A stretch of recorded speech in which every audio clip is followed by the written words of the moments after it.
जय भवानी। आप सभी का अपने YouTube चैनल एग्जाम जंक्शन तक स्टडी पर स्वागत है। आज की बड़ी खबर में जो चर्चा की जाएगी, क्या नया शिक्षा सेवा चयन आयोग सिर्फ पेपरों में दिखाई देगा, कुछ कार्य भी तेजी से देखने को मिल सकते हैं। वहीं LTJIC BO विज्ञप्ति को लेकर के जो आप लोगों के प्रश्न है, इसकी भी चर्चा की जाएगी। क्यों देरी हो रही है, क्या देरी जानबूझ के की जा रही है या देरी करने की कोई प्रक्रिया है, और साथ ही साथ ये भी बात होगी माननीय मुख्यमंत्री जी के द्वारा कहे गए जो भी चीज़ें होती प्रतियोगी छात्रों को लेकर के वो अमल में क्यों नहीं लाई जाती हैं इन आयोगों के द्वारा जल्दी, इस चीज़ की भी चर्चा की जाएगी। तो आज की बड़ी खबर आप देख रहे हैं एग्जाम जंक्शन तक स्टडी यूट्यूब चैनल के प्लेटफॉर्म पे।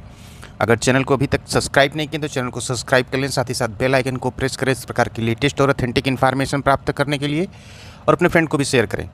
बात होगी JEE 2018 रिजल्ट को लेकर के, क्योंकि यूपी ट्रिपल मंडी का भी रिजल्ट आ गया, जैसे कि वीडियो में आपको परसों ही बताया गया। तो उसके बाद रिजल्ट प्रक्रिया जो है ये कहा गया था सैटरडे तक एटलीस्ट आ जाएगा, तो परिणाम भी देखने को कल मिल गया था। तो चलिए वीडियो को शुरू करते हैं बिना वक्त को ज़ाया किए। आज के समाचार पत्रों में प्रमुख रूप से जो खबर है, लोक सेवा आयोग की सेवा शर्तों वेतन की तरह सुविधा देने की तैयारी, तमाम तरह की कवायद की जा रही नए शिक्षा सेवा चयन आयोग को लेकर, और ये 1 से 1.5 साल की प्रक्रिया हो चुकी है। लेकिन अभी तक प्रतियोगी छात्रों को ये नहीं पता है कि TGT PGT की परीक्षा कब तक ये आयोग कराएगा, कि सिर्फ इसी तरह ढुलमुल तरीके से आगे बढ़ता रहेगा धीरे धीरे। इस तरफ सरकारें क्यों नहीं ध्यान देती हैं और सरकार क्यों नहीं इसमें कार्यों में तेजी दिखाए अन्य कार्यों की तरह। पूरी खबर देखते हैं। नवगठित उत्तर प्रदेश शिक्षा सेवा चयन आयोग की कमेटियों की रिपोर्ट तैयारी अंतिम दौर में है। हर साल हर दिन पेपरों में ये देखने को मिलता है कि ये काम अंतिम दौर में, लेकिन वो अंतिम दौर 1-2 महीने 3 महीने 6 महीने निकल जाते हैं। नए चयन आयोग के कामकाज को लेकर अध्यक्ष ने बनाई है 9 कमेटी, और ये कमेटी सेवा शर्तें, नियमावली, आयोग की वेबसाइट, अधिवक्ता पैनल चयन सहित कई बिंदुओं पर अलग अलग रिपोर्ट तैयार करे। चूँकि यह आयोग उत्तर प्रदेश लोक सेवा आयोग की तर्ज पर भर्तियों के कार्य को लेकर आगे बढ़ेगा। ये खबर बहुत पहले भी समाचार पत्रों में आई थी कि इस आयोग की कार्यप्रणाली कुछ उत्तर प्रदेश लोक सेवा आयोग के जैसे होगी। तब से काम अभी तक नहीं हुआ। अब ये काम जो होगा जिसमें वेबसाइट तक की कार्य जो है अभी करना है।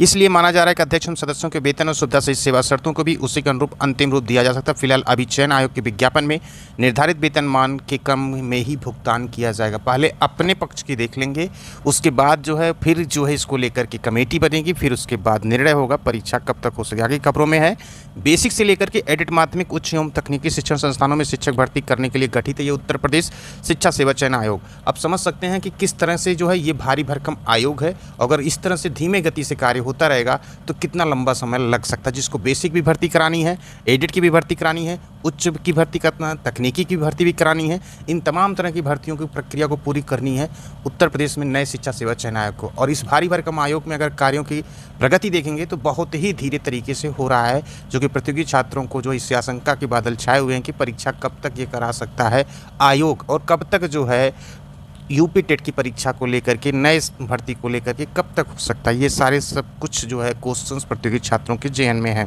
8 मई को हुई थी मीटिंग, और 8 मई के बाद जो है आज जून की जो है 23 तारीख है।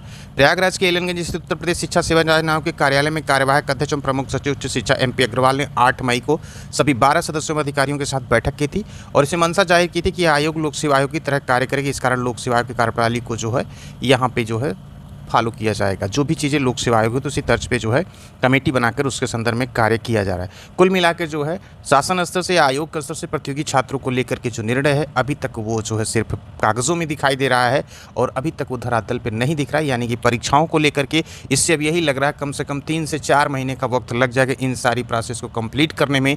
उसके बाद जाके फिर शासन स्तर से मंजूरी मिलती है कि नहीं मिलती, सेंटर मिलते हैं कि नहीं मिलते हैं, उसके बाद परीक्षा के जो है इस तरह से जो है परीक्षा कार्य कराने के लिए जो कमेटी होती हैं उस पर निर्णय करना, एजेंसी का निर्णय करना, इन सब को लेकर के जो है ये 3 से 4 महीने का वक्त आसानी से खींच लेंगे। फिर प्रतियोगी छात्रों को समय रहते हुए परीक्षा का आएगा शेड्यूल कि नहीं आएगा, ये सब कुछ जो है अभी मन में क्वेश्चंस प्रतियोगी छात्रों को बना हुआ है। आशा यही है कि माननीय मुख्यमंत्री जी के द्वारा जो स्टेटमेंट दिए गए हैं प्रतियोगी परीक्षाओं को लेकर के या विज्ञप्ति को लेकर के, आयोग इन पे काफ़ी तेज़ी से कार्य करेगा आने वाले समय में। तो देखते हैं, जैसा भी होगा वो अपडेट आपको चैनल के माध्यम से दे दी जाएगी। बढ़ते हैं अगली खबर की तरफ।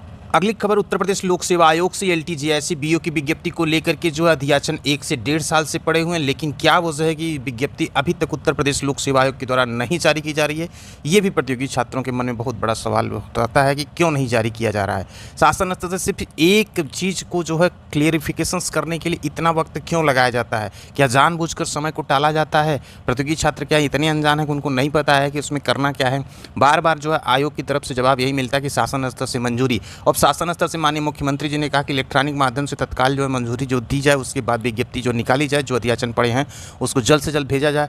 तब ये सब कवायद जो शासन स्तर से हो रही है, तो फिर सिग्नेचर क्यों नहीं हो रही है, ये भी बड़ा प्रश्न है। अभी तक जो है आज जून के जो है लास्ट वीक चल रहे हैं, लेकिन अभी तक विज्ञप्ति जारी नहीं हुई उत्तर प्रदेश लोक सेवा आयोग से, जबकि इसके अध्याचन काफ़ी पहले उत्तर प्रदेश लोक सेवा आयोग को प्राप्त हो चुके हैं। तो इसको लेकर के प्रतियोगी छात्र अपने ट्विटर के माध्यम से, एक्स के माध्यम से जो है अपनी बात को रखें अधिक से अधिक। शांत बैठने से जो है प्रतियोगी परीक्षाओं का ही नुकसान हो रहा है।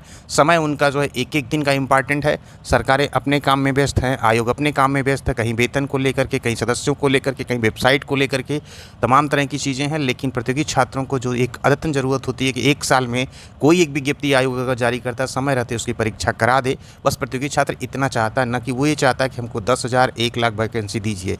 जो भी वैकेंसी पड़ी हुई है कम से कम उसकी विज्ञप्ति जारी करें, तय समय पे पेपर कराएं। सिर्फ प्रतियोगी छात्रों को यही ज़रूरत होती है, और सरकार और आयोग इसको लेकर के भी समय रहते हुए निर्णय क्यों नहीं ले पाते हैं, ये बहुत बड़ा प्रश्न है। तो इसको लेकर के थोड़ा सा इंतजार करें।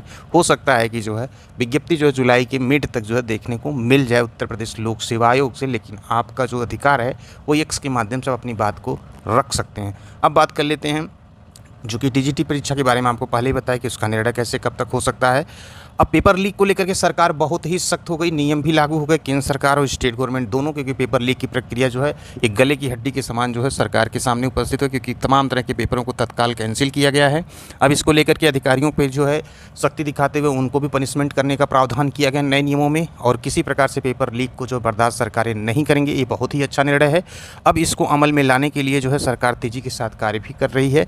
तो पेपर लीक की प्रक्रिया जो है कहीं ना कहीं जो है ये प्रतियोगी छात्रों के साथ साथ सरकारों के लिए भी बहुत ही शर्मिंदगी का विषय है, क्योंकि पेपर लीक से बहुत ही नुकसान होता है। इसको लेकर के जो नियम बने हैं वो काफ़ी सख्त हैं। बात करते हैं यूपीटीपीएलएससी से जो जूनियर इंजीनियर 2018 रिजल्ट अगला नंबर है, क्योंकि यूपीटीपीएलएससी के द्वारा रिजल्ट की प्रक्रिया शुरू कर दी गई जारी करने को लेकर के। तो वहीं जो है एएसओ का रिजल्ट आने के बाद मंडे का भी रिजल्ट आ गया। अब जूनियर इंजीनियरिंग का रिजल्ट जो है देखने को बहुत जल्दी मिलेगा। जानकारी जो प्राप्त हो रही है कि 28 जून के आसपास की स्थिति जो स्पष्ट हो जाएगी। परिणाम कब तक आएँ, क्योंकि बहुत सारे विभागों की कट ऑफ वगैरह प्रक्रिया में वक्त लगता है, इसलिए यूपीटीपीएलएससी अब इसी भर्ती परीक्षा के रिजल्ट को जारी करने में तेज़ी से साथ काम कर रहा है, और आने वाले समय में ये परिणाम आपको देखने को मिल जाएगा। जैसा कि पहले बताया गया कि जुलाई के मिड के पहले ही ये परिणाम आपको देखने को मिल जाएगा। पूरी संभावना है कि ये परिणाम जो है 28-29 जून के आसपास जो है स्थिति इसकी और स्पष्ट और परिणाम भी देखने को मिल सकता है। तो जूनियर इंजीनियर वालों को जो क्वेश्चन थे उनके लिए लेटेस्ट अपडेट यही है परिणामों को लेकर के। बाकी एसओ को लेकर के प्रोविजनल और ज्वाइनिंग की प्रक्रिया पूरी करने के लिए यूपीटीपीएलएससी की तरफ से प्रोविजनल की नोटिस जारी होने को है। उसके बाद जो है अगली स्थिति में ये होगा कि जो भी फाइलें होंगी वो विभाग की तरफ भेज दी जाएंगी। यूपीटीपीएलएससी से दोनों फाइलें एक साथ जाएंगी, ऐसी जानकारी प्राप्त हो रही। बाकी की लेटेस्ट अपडेट प्राप्त करने के लिए यदि अभी तक चैनल को सब्सक्राइब नहीं किए हैं तो सब्सक्राइब कर लें, बेल आइकन को जरूर प्रेस करें, ताकि जब भी कोई वीडियो अपलोड होगी तो उसका नोटिफिकेशन देखने को सबसे पहले आपको मिलेगा। तो चलते हैं, मिलते हैं अगली वीडियो के साथ।